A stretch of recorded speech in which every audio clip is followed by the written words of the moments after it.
Happy Thursday, everyone. This is Eric, and once again, welcome into the Card Closet for another episode. Great to have you again. This is going to be another video response, and this time it is for Wade Boggs fan. He's having a contest for his 250th subscriber, and he wants us to give a little background on how we started collecting, kind of the history of our collecting, if we ever stopped, why'd we stop, when did we pick up again, etc. So, without further ado, kind of give you a little background, especially those of you that weren't around in my first couple videos. If you're curious, go back to videos 2, 3, 4. In the first 5 videos, I do talk about my background a little bit. So, first of all, I would have to say that I got my first cards in 1977. And this Yaz card here was actually in that first rack pack that I got at the store. And I still have it. The very card. First pack ever. And that card is a big reason why I became a Red Sox fan. But 1977, 1978, the cards I got at that time were ones that were given to me, or if I was at the store and asked my parents for some and if they said yes, that's how I got cards.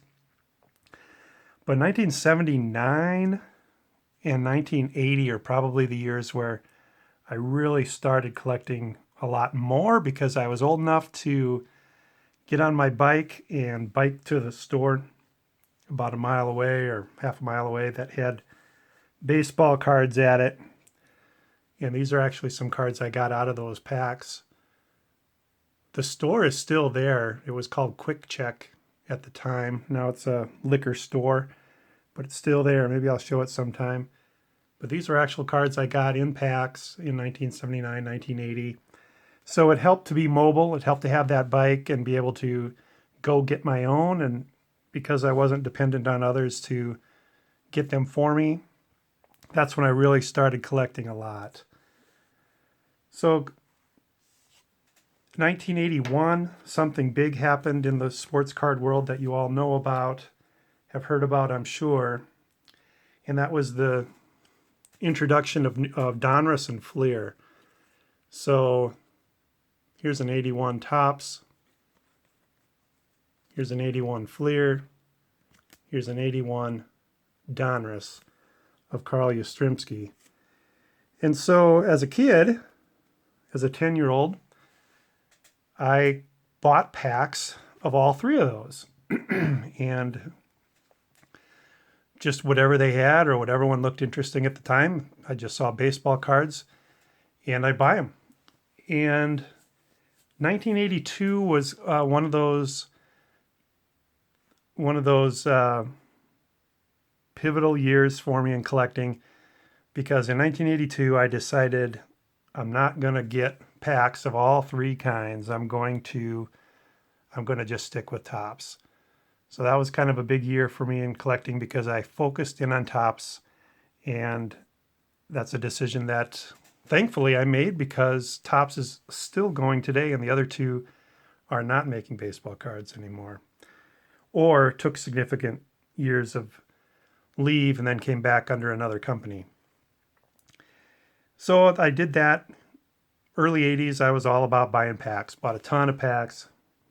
Accumulated a lot of doubles. 1984, 1985, I tried to put together a couple hand-collated sets and got about 75, 80% there. And that's about where I stopped, because after a while, you're buying packs and you're not getting any cards you need in the pack anymore. And it just seemed like a waste of money. So 1986 was another one of those landmark years for my collecting. In 1986, after my hand collating attempts the years prior, I decided just to buy the whole set. So I bought the 1986 Topps set, and I remember I paid $16 for it. It was a hand collated set. Bought it at a card store up in Bloomington, Minnesota on France Avenue. And that card store is not there anymore. But that's where I got it.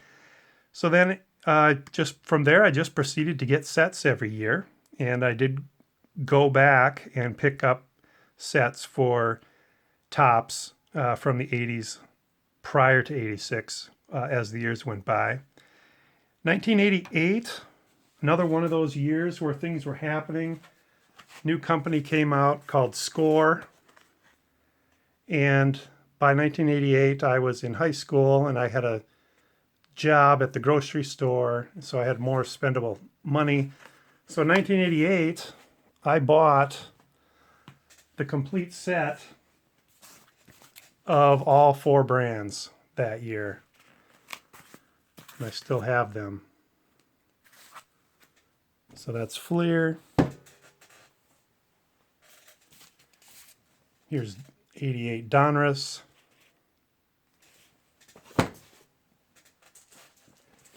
And then the tops. But after 1 year of that, I thought, you know what? That isn't probably going to scale over the years. I don't want to get sets of every brand every year. So similar to the decision I made back in 1980, following the 81 releases, I then decided to focus in on tops again. And I'm glad I did, again, because of the staying power and the consistency that tops has had. And this was the only year I bought sets from all of them. So then I just kept getting top sets year after year after year after year. In college, I did not leave collecting like a lot of people did. The city I went to college in had a card shop, and I went there a lot during college. And by the time I graduated from college, there were 2 shops there, and I made a lot of trips there. But being a poor college kid, I just had to scale back a little bit, but I still was collecting. And another thing happened in 1994. The Boston Red Sox had a young pitcher named Aaron Seeley that was making a big splash as a hot prospect pitcher. And I came to realize that he was my childhood friend. And so I started for the first time a player collection. And I've been doing that since 1994, trying to get every Aaron Seeley card. So 1994 was another pivotal year. 2001, probably the biggest thing happened. For the first time, we got a home computer that could access the internet. And I was an eBay purchaser for the first time in January 2001. And that opened up the world to me when it came to collecting. So that was a big deal. Prior to that, prior to 2001, you were kind of dependent on card shops and card shows, and hopefully maybe you could find people to trade with, but you know, the older you got, the fewer people your age were collecting. And so you had to meet these people in person because there was no way to visit people or meet people electronically. So that was 2001. 2005, I was doing the Aaron Seeley thing all the way through 2005, and I was buying my top set every year through 2005. And in 2005, then that was the last Topps baseball set I bought. After buying them every year from 1986 through 2005, I stopped doing that, and that was mainly because my kids were older, not babies anymore, and it was more important to me to spend a lot of time with my kids in the evenings and on weekends than working on my collection. So even though I still had my collection, I wasn't adding to it a lot during that time, but I was adding to it here and there just when I'd get interesting things. And then fast forward to, I think it was probably 2013 is my best guess. Another pivotal thing happened. On eBay, there was an auction for every Topps Red Sox team set from 1952 to the present, which at that time was 2012. The year was 2013, but it was 2012 because I remember it was 61 years of Topps team sets. The only ones that weren't included were Ted Williams. There were no Ted Williams cards in this auction, other than his 58 All-Star card. And there was no Carl Yastrzemski rookie. But other than that, they were all there. And my Red Sox collection only went back to the 70s. And I decided I'll just take a stab at it. So I threw a bid out there, everything I could muster. And as you know, on eBay, the final price is determined by the second highest bidder. And the second highest bidder did not bid much. So I ended up winning that auction for, I believe, if I remember correctly, $150 for 61 years of Red Sox team sets. The reason that's a pivotal moment in my collecting is that I thought, I've got them back to 1952 now. I had a Yaz rookie already. I'll pick up those Ted Williams, and I'm going to start going back pre-1952. So starting about 7 years ago, I started working back. Picked up the Bowmans, picked up the Play Balls, the Gowdies, the Caramels, the Tobacco, and that kind of gets me to where I am now, where I've got a few holes to fill in over those years, but I've got, the vast majority of them.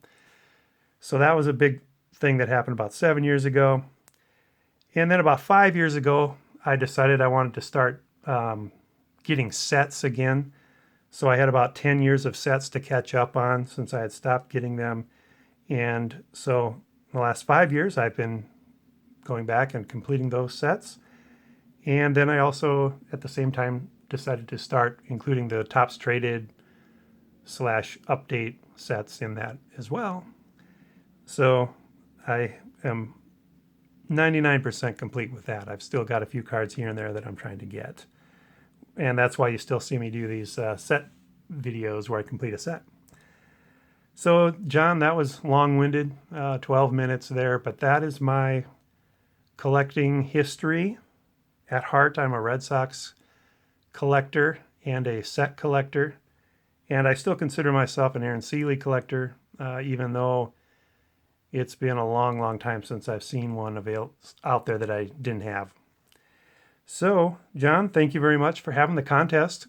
Congratulations on 250, and appreciate the offer to do this. And I hope you all enjoyed that little bit into my history or into my background of collecting. So all of you take care and have a great weekend. Bye.